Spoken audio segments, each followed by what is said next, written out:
Тема видео посвящена совместимости в партнерских романтических отношениях. Я хотела бы представить, наверное, самый простой способ прогноза отношений или, скажем так, помощи уже в существующих отношениях, как гармонизировать их.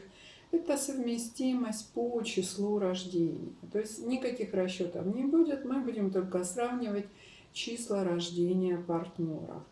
Почему число? Ну, прежде всего, число определяет характер человека. И, как известно, в принципе, эта тема и в астрологии дублируется, и в ряде других учений. Характер человека созревает, проявляется в среднем к 28 годам. Поэтому число рождения активно вступает в свою силу, раскрывается именно к 28 годам. Ну и, наверное, активность его продолжается где-то до 58, 56, 60 лет. В принципе, здесь нет четкого, знаете, даты, четкого времени, когда это происходит. У кого-то раньше, у кого-то позже. Но в среднем получается вот этот самый активный возраст, активный для отношений, активный для семьи, как раз и играет именно роль число рождения. Также я хочу напомнить, что все эти, скажем, методы, все эти характеристики призваны лишь для того, чтобы гармонизировать отношения. Кто-то интуитивно чувствует партнера, понимает, и в принципе у них все хорошо, в этом попросту не нуждается. А кому-то, напротив, нужно лучше понимать и свою природу, и природу своего партнера, и как-то находить вот общий, так сказать, знаменатель, общие какие-то моменты. Да. В целом, главная цель – гармония и как можно долговечнее любовь. Итак, на слайде представлены три группы. Все числа рождения разделены на три группы. Если вы со своим супругом, со своим партнером попадаете в одну группу, то здесь все, в общем-то, для вас максимально хорошо и складывается. Вы действительно интуитивно чувствуете друг друга, вы на одной волне, вы во многом похожи. И даже если, скажем так, партнер делает то, что вам, ну, скажем, не совсем по духу или общается не так, вы все равно можете его понять. Если же вы принадлежите к разным группам, то здесь уже немножко возникают разные взгляды на партнерские отношения, на отношения в семье, на то, какими они должны быть. Итак, сейчас вкратце мы пройдемся по каждой группе и разберемся, в чем же основные отличия. Так, группа 1 – это числа 1, 5, 7, 10, 14, 16, 19, 23, 25 и 28. Это новаторы, это лидеры, оригиналы, индивидуалисты. Это люди, которые стремятся доминировать в отношениях. Это очень такие идейные вдохновители, да, когда они, в общем-то, при том, что вынуждены доминировать, но при этом они, ну, скажем, ответственность на себя особо не стремятся возлагать. Часто эти люди считают, что их действительно свела судьба, и что там звезды так стали, и что именно вы встретились, вы нашли друг друга, и вот действительно вот даже в речи они часто могут употреблять подобные фразы. Это люди, которые всегда интуитивно чувствуют своего партнера, и у них есть некое, может быть, немного радужное, но представление будущих отношений. Кроме того, что они должны ощущать свое безукоризненное лидерство, да, без всяких посягательств на это самое положение. Они также должны ощущать и поддержку, да, то есть недостаточно сказать, что ты здесь главное, нужно еще постоянно этого человека немножко подпитывать благодарностью и как бы давать ему понять, что вот этот человек, ну, я не знаю, вот никто бы другой так бы не смог поступить, да, никто бы другой лучше бы не сказал, лучше бы не сделал, лучше бы не придумал. То есть вот такие вот люди. Моногамностью скорее эти люди не отличаются, и в случае, скажем, если они будут несчастны в отношениях и не будут чувствовать, скажем, потребность в них, да, не будут чувствовать свою реализацию в этих отношениях, то скорее они могут стать инициаторами разрывов.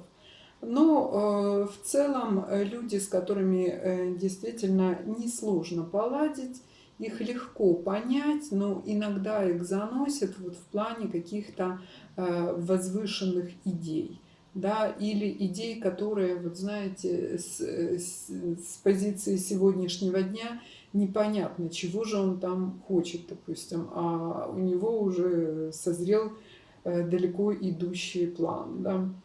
Так, вторая группа. Это числа 2, 4, 8, 11, 13, 17, 20, 22, 26, 29 и 31. Ну, наверное, это самые такие крепкие семьянины, люди, которые максимально ориентированы на партнерские отношения, на серьезные отношения, на крепкую семью. Одни, они по сути не бывают, ну, никогда. Они буквально, если так уж и складываются отношения, что наступает разрыв, они его очень болезненно переживают, но тут же они попадают в новые серьезные отношения и, в общем-то, выстраивают новую семью. Эти люди наиболее, если так можно сказать, прагматичные в отношениях и имеют вот такой деловитый подход. Да, им нужно четкое проявление любви, им нужна тактильность. У них буквально физическая потребность находиться со своим партнером как можно больше. Допустим, отдых, скажем так, не с семьей, или там Новый год где-то тоже не с семьей, для них просто такие мысли недопустимы. Ну, вот физическая потребность и буквально зависимость от своего партнера. Они ощущают себя буквально одним целым. Эти люди ратуют за крепкие отношения и стабильные, долговременные. Как я уже говорила, разрывы они переживают очень тяжело и практически, ну, наверное, смерти подобно.